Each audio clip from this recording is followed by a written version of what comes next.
Hey, Annissa Coy here with Firehouse Education and this week's Ask Annissa video column. And the filming of this video is February of 2025. And we are still dealing with the and reeling from the awful fires that happened in Southern California, primarily the Palisades and Eatonville fires that everyone is dealing with.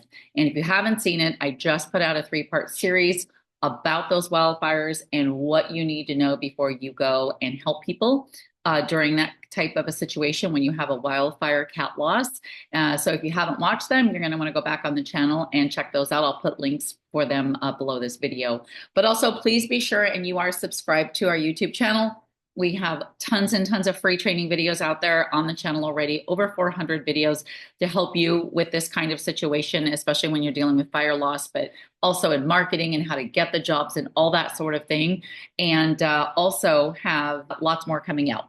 We have a ton of questions stacked up. So I'm filming like crazy right now, trying to get videos out to everyone. So be sure to subscribe to the YouTube channel and go to firehouseeducation.com, subscribe to the blog so you don't miss out on any of the free information and training that we give out there, as well as be sure that you go to rnrmagonline.com and subscribe to their e-newsletter so that you get this email and lots of other goodies in your email inbox every Friday. Okay.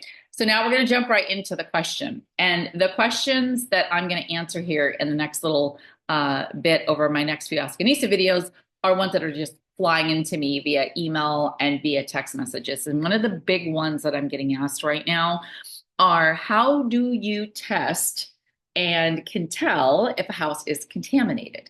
Because you can't always see the contamination when it's a wildfire situation. You can't always physically see the soot on the walls or on items, and yet there is contamination there. So how do you test to find out how much contamination that there is? So there's a couple of things that you can do with that. First thing is, if you've never heard of one of these, it's called a chem sponge or a soot sponge or dry cleaning sponge, it can be called.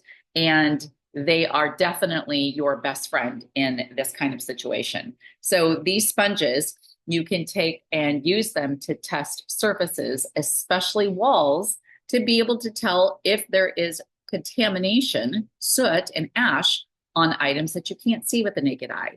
So I do have a video where I teach about how to do that, and I'll put that link below this video as well on the YouTube channel that you can go take a peek at for some more detailed information about exactly how to do that. But this sponge is your best friend in this scenario. It's not only going to help you determine where the contamination is, did it go through onto all walls as well as horizontal surfaces, but with just one swipe, you can then look at the backside of that sponge and be able to also show your homeowner or your potential client just what they're dealing with and the level of contamination that they have when they may not even realize that they have any. Okay. So that's a huge thing. And doing a complete visual inspection and testing all areas of the home, all rooms. And that includes opening up kitchen cabinets and swiping on the inside of those kitchen cabinets to see what kind of contamination that there is as well. Okay.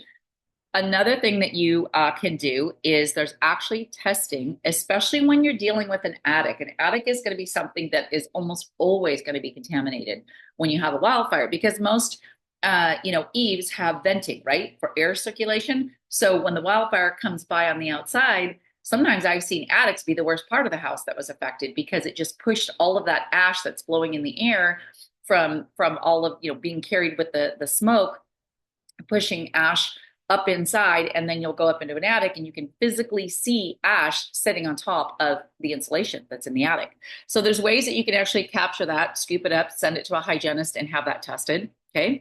And they can tell that the ash is from that wildfire. The other thing is that there are things such as VOC testers where you can test, indoor air quality and test surfaces. So it's a little bit more in depth than just that. Like, you will have to understand how to use these, and I don't have enough time on this video to teach you that. But it's definitely something that if you had questions about, shoot me an email or give me a phone call off our website. But yeah, being able to do testing that way for sure is going to help us with levels of contamination.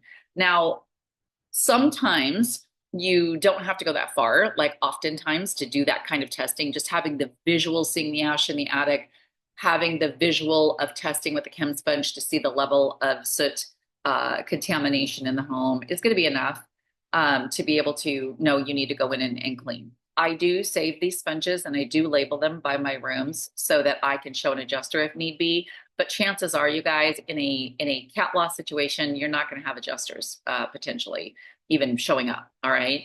Now, I do this kind of testing, by the way, on my one-off fire jobs, absolutely as well. I test every fire job with a chem sponge for sure. Okay. And VOC testing. But it's a little more, you're going to use that chem sponge to show an adjuster potentially a little more likely when you have a one-off job that you're dealing with. But I do save those until the end of my job and that I've got my invoice paid and I'm good to go. Okay. So hopefully that answers your question. You've got that dry cleaning sponge, chem sponge, soot sponge, whatever you want to call it, that you can use for visual testing on items or, surfaces.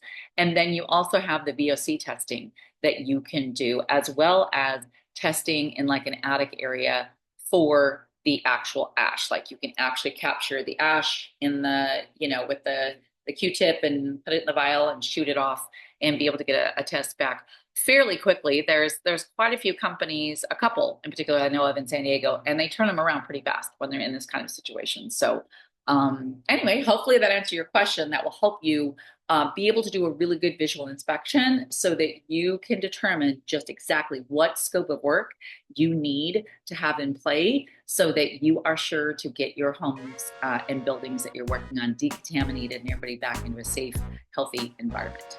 All right, well, there you go. If you have questions for me, be sure to send an email, Annissa@firehealtheducation.com. And I just might feature you on next week's Ask Annissa video column.